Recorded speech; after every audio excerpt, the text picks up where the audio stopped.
First Warn Weather Team, we're still tracking the potential for some accumulating snow for parts of southern Wisconsin this upcoming weekend. I'll show you the latest future track showing you who stands the best chance of getting some slushy snow.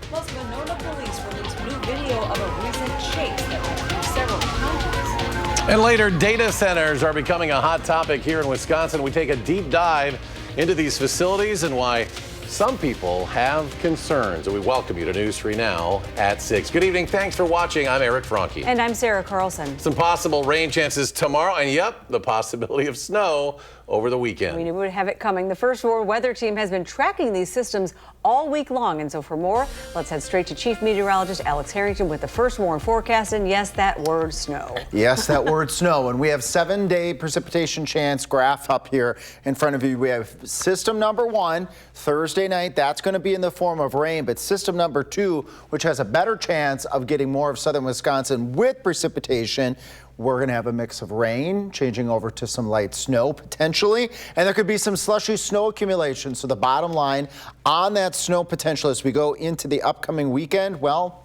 it's Saturday night and Sunday, and early Sunday, I should emphasize there. Minor slushy snow accumulations are possible, inch or so, but we're keeping a very, very close eye on this track. The track is absolutely critical for snowfall forecasting, and the latest weather models, I'll show you in a little while here, will show you the very latest trend in that track of that weather system. But tonight, 48 right now. That's close to our normal high temperature for this time of year, so very mild at 6 o'clock, 50 in Bosqueville. 43, though, have dipped down into the Janesville area. It will cool on down tonight. We got 48 at the airport and then 47 in Middleton. So lots of 48s and just that 147 in Middleton right now, 49 in Belleville. We'll wake up to low temperatures right around 30 degrees. High temperatures will get into the 50s with breezy conditions, and skies will be on the increase with those clouds. We're tracking the showers in a little bit using Future Track, and then we're tracking the snow in a few minutes using Future Track when I come back. Thank you, Alex. And you can track the forecast for yourself on the First Warn Weather app. It has hourly planners, road conditions, and radar. You can download this for free in your phone's app store. Just search WISC Weather. Right now, Madison police are asking for your help in finding a missing man. David Wells was last seen about 7 last night near the intersection of Gammon Road at Flower Lane on the city's west side. According to authorities, Wells was walking to a nearby gas station to get cigarettes. They also say he is deaf and suffers from seizures. Wells, they say, was wearing a black and white checkered beret, a white checkered sweatshirt, a navy blue long sleeve shirt, and blue sweatpants. If you have any information on Mr. Wells' whereabouts, you're asked to please call 608-261-9694. A 17-year-old is facing negligent homicide charges after a crash that killed a 15-year-old. The Rock County Sheriff's Office identified Carter Pertiti of Beloit as the driver of the rollover crash that happened yesterday in the town of Bradford. He was initially taken to the hospital after the crash. Now, after receiving clearance, he was taken to the Rock County Jail. Pertit is currently in police custody but has not been officially charged. The sheriff's office says he will make his first appearance in court tomorrow. Now, this crash happened late yesterday afternoon near South Emerald Grove and East Larson Roads. This is just north of Turtle Creek in Bradford. Officials say Pertit lost control of the vehicle, which then rolled multiple times before landing in a cornfield. The 15-year-old died at the scene, and 3 other passengers are expected to survive. A Greene County man charged with murdering his newborn baby will be going to prison. Today, Logan Kruckenberg Anderson was found guilty of first-degree intentional homicide and hiding a corpse. It was back in 2021. Kruckenberg Anderson shot his newborn baby twice in the head a day after she was born and left her in the woods. A sentencing hearing has been scheduled for March 16th. We have dramatic new video of a police chase that spanned multiple counties. It began when a driver didn't pull over after speeding on Monona Drive at Nichols Road. Monona police shared this dash cam video on Facebook. Now, you can see sparks coming from one of the car's wheels. Police wanted to point out this was due to the move the driver made, not one of its devices. Eventually, law enforcement used a pit maneuver to bring the chase to an end. However, police say they had to fire tear gas into the car in order for that driver to get out. The 30-year-old suspect now faces charges for endangering safety, refusing to pull over, obstructing an officer, and driving without a legitimate license. Police say the suspect was already on probation for armed robbery. Right now, growing frustrations across southern Wisconsin as we've reported on residents speaking out against data centers in both Janesville and also the village of DeForest earlier this week. Our Tanisha Shaw has more on how centers could impact local resources. In South Central Wisconsin, there's a proposal for a data center in DeForest, and there's hearings for one in Janesville. And farther away, there's also proposals in Ozaki and Beaver Dam. The projects have got a lot of backlash from residents this week. I think putting a data center in there is a step back, not a step forward. I know what data centers are about. As a matter of fact, I like them a lot. They're very useful. However, they have no business being here. In the midst of the plans and backlash from residents, Clean Wisconsin released this study saying these data centers will consume a lot of energy and water in Wisconsin. A year ago, we never heard of one single entity using a gigawatt of energy. It is an enormous amount of energy. And now we're seeing data centers popping up in Wisconsin and all over the country that are planning to use that amount of energy. As of Monday, Janesville is still considering whether it will bring a data center to the city or not. Meanwhile, the company QTS is planning to submit a zoning application form to the Village of DeForest in November. The company claims to use water-free cooling, but Amy Barrios says what companies like QTS are not saying is actually more impactful. It should be the first thing we learn. We should know how many acres is this going to take up? What's the land use going to be? How much water is going to be used on site? How much energy is going to be needed? And how are those energy needs going to be met? That is just, basic information that communities deserve to have. I reached out to QTS and asked them what's their plans on energy usage, but I have not heard back yet. Reporting in studio, Tanasia Shaw, News 3 Now. Tanisha, thank you. Clean Wisconsin also released a petition to work against unchecked data center development. Wisconsin schools are using emergency teaching licenses more than ever before. That's according to a new Wisconsin Policy Forum report. Now, that report says traditional teacher training programs are not producing enough educators. Emergency licenses let people with college degrees start teaching right away while they work on getting their full teaching certificate. During the 23-24 school year, more than 3,800 Tier 1 emergency licenses were given out by the state, almost 20% more than the year before. Special education has the biggest teacher shortage problem, making up 22% of all emergency licenses given out in 2024. Well, as artificial intelligence evolves, it's becoming more a part of our day-to-day lives. And the warnings of its impact on the job market are dominating the headlines these days. News 3 Now's Jalen Banks joins us with a special look at a story he's been working on for several months now, surviving AI. Jalen? Eric and Sarah, a study by J.P. Morgan looked at the recent unemployment rates for recent college grads. It's currently at a 4-year high of 5.8% as of March of this year. And it's not just white-collar jobs that may be on the chopping block because of AI. Those job market concerns are something professors from UW-Madison's AI Hub are closely looking at. I mean, listen, it's a reality. So there will be jobs displaced by AI. Self-driving trucks launched in Texas 2 months ago. And there's a world where trucks are being driven by AI. Tune in tonight at 10 for my special report, Surviving AI. For more details about its growth and impact on the workforce, we'll tell you all that you need to know from the trucking industry to engineering. You don't want to miss it. All right, thank you so much, Jalen. Well, the Goodman Community Center is asking for your help again with the annual Thanksgiving Basket Drive. This helps provide all the fixings for families in need to make a full Thanksgiving meal at home. Beginning November 15th, you can donate the food and money needed to fill 4,000 of these baskets. The center has provided grocery lists to make the drive successful. News 3 Now and WISC TV, we're a proud partner of the Thanksgiving Basket Drive. Financial donations can also be made online at goodmancenter.org/donate. And with the government shutdown delaying federal food assistance, families aren't just struggling to feed themselves. The Dane County Humane Society says owners have come to them concerned they may need to give up their pets because they can't afford pet food. DCHS is holding an emergency pet food drive from now through Friday. Prices, they've gone up.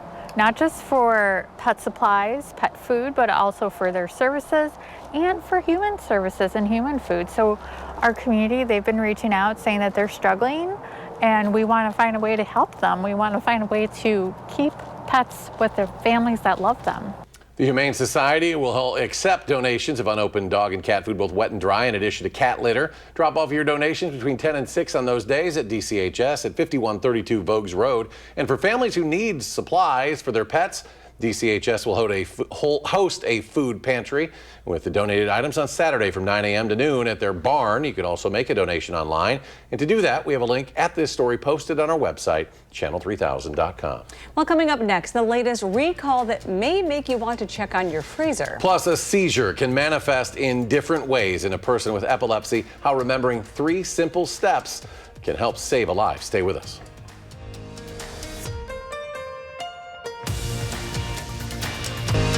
You're watching News 3 Now at 6. Welcome back. Some Haagen-Dazs ice cream bars are being recalled over allergy concerns. The recall is for these dark chocolate mini ice cream bars sold in 6-count packaging. The bars, which were sold in 31 states, and that does include Wisconsin, may contain wheat, which isn't disclosed on the package. They have a Best By date of January 31st of 2027. November is National Epilepsy Awareness Month, and with almost 3 million adults and nearly 500,000 children in the U.S. living with epilepsy, the foundation says knowing how to help someone during a seizure can make a difference and save a life. Health experts say to remember the 3 S's for seizure care. The first S is for stay. Remain calm and be sure to stay with the person having that seizure, and look at your watch and time it from the beginning to the end. It lasts longer than 5 minutes, 3 to 5 minutes. That's considered a long seizure, and you should call 911 right away. The second S is safe. Be sure to keep the person safe by moving them away from anything that could be harmful, like a sharp object. And finally, the third S is for side. If the person is not awake and conscious, turn them onto their side so they don't get spit or vomit into their lungs. Still ahead, the holiday travel season right around the corner when you can snag the best deals for flights. Plus, the government shutdown is causing staffing shortages at those airports, leading to delays and even cancellations. We'll have more on your passenger rights. And how much snow can we expect to see this weekend? Alex returns with the latest projections after a short break. Stay with us.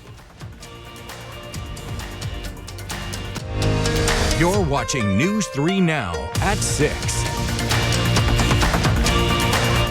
Well, time is just about up if you want the best deals on flights for Thanksgiving and Christmas. This is according to travel company Kayak. The best time to find savings on holiday air travel is generally from mid-October to early November. For the lowest fares, Kayak suggests flying out for Thanksgiving on Monday, November 24th. And for Christmas, the most affordable day to fly domestically or internationally, unfortunately, it's Christmas Eve.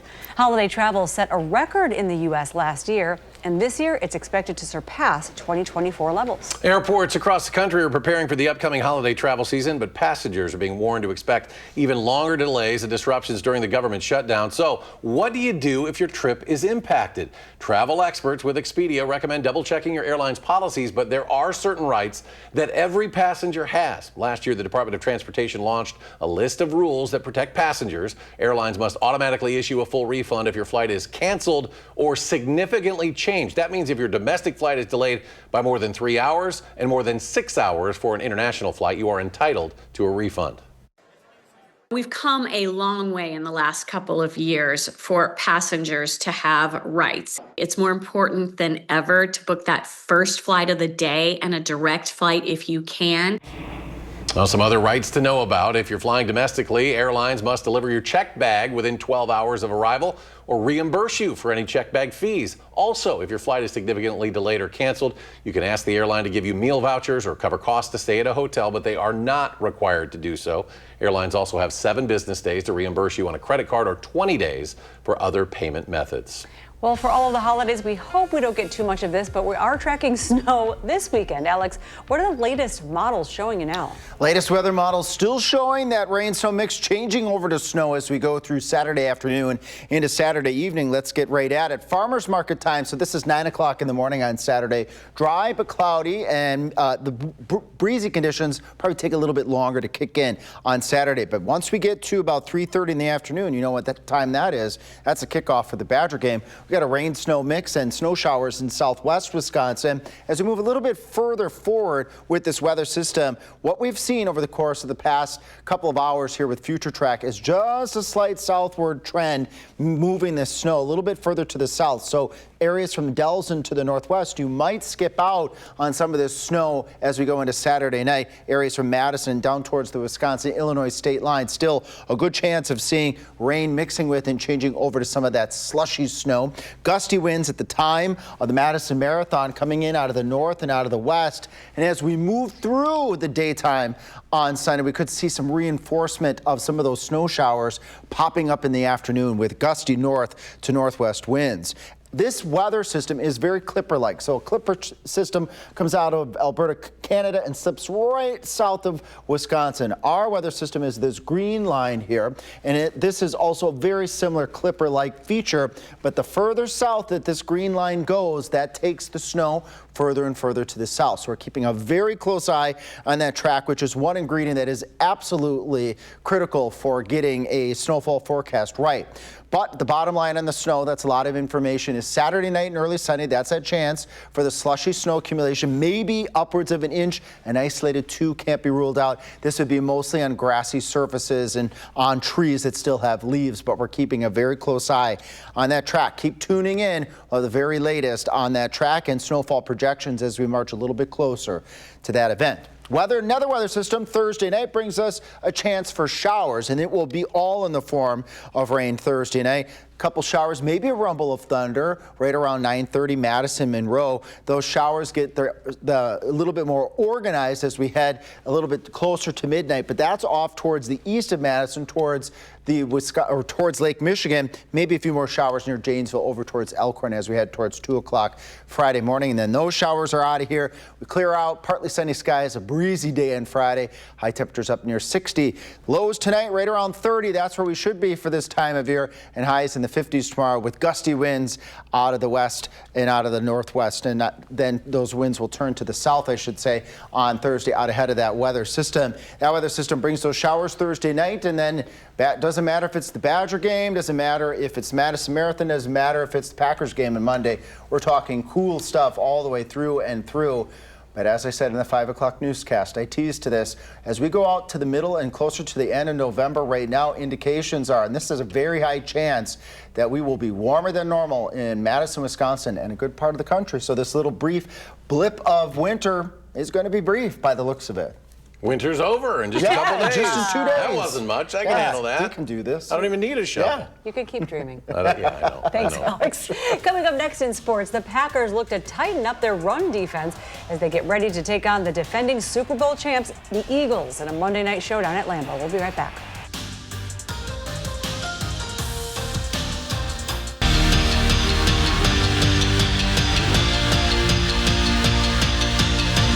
A new era of Wisconsin women's basketball starts tonight when they take on the University of Oakland Golden Grizzlies at the Kohl Center. Oakland located near Detroit. New Badgers coach Robin Pingeton will make her season debut. Her debut with the team overall. Key returners include Ronnie Porter, Lily Cron, plus 8 newcomers, including the MEAC Player of the Year, Destiny Howell. Tip-off is just minutes away at the Kohl Center at 6:30. We'll have highlights tonight, News 3 Now at 10, and tomorrow on News 3 Now this morning. And don't forget to tune into the Wisconsin Huddle later in the week. Wisconsin Volleyball's Mimi Collier is the guest this week. The 11th-ranked Badgers take on 22nd-ranked Minnesota tonight at the Fieldhouse at 7. You can watch the Huddle as well, 6:30 on Friday night, right after News 3 Now at 6. Well, as the Packers prepare to take on Philadelphia next Monday night, one thing they need to do is contain Eagles running back Saquon Barkley. That has some fans worried about after Sunday's loss against Carolina. And as News 3 Now senior Packers writer Jason Wilde explains. The Packers defense entered last Sunday's loss to the Carolina Panthers as one of the best run defenses in the 32-team NFL. They were 3rd in the league in running yards allowed per game, 4th in the league in fewest rushing yards allowed per attempt. And then the Carolina Panthers came in and ran for 163 yards, more than double the average the Packers had been allowing per game. On top of that, Rico Dowdle ran for 130 yards and 2 touchdowns, leaving no Dowdle that the Packers' run defense was in trouble. But give credit to them. We knew that they had a good run game. Dowdle has been doing a really nice job. He's a tough guy to bring down. He had a couple broken tackles, and he's just a physical runner. The Packers know they have to get it fixed in time for Monday night's matchup with the defending Super Bowl champion Philadelphia Eagles. Although Saquon Barkley has struggled at times during this season with injuries, he is still one of the premier running backs in this league. We'll have full coverage of everything Packers leading into the game and of the game itself on our website, channel3000.com. And while you're there, make sure you sign up for our Packers newsletter, which delivers our coverage directly to your inbox every single day. In Green Bay, Jason Wilde, channel3000.com. So very chilly for this Packers game, but looking good for the weeks to come. In a little bit further out, we were looking at that 8 to 14 day outlook. Once we get through this little blip of wintry weather this weekend, look late next week, temperatures approaching near 60 and going out further than that. Our projections from the Climate Prediction Center are warming us up across a good portion of the country. So this blip of wintry precipitation may be very short-lived. But tune in tonight at 10. We'll have an updated track with future track with a projection on that snow and where that is going to line up. That's at 10. So. Sounds good. All right, look forward to that, Alex. Thank you. Thanks for joining us tonight for News 3 Now at 6. Coming up next, Entertainment Tonight. And please be sure to join us tonight at 10 o'clock. And you can always find us streaming 24/7 on Channel 3000+.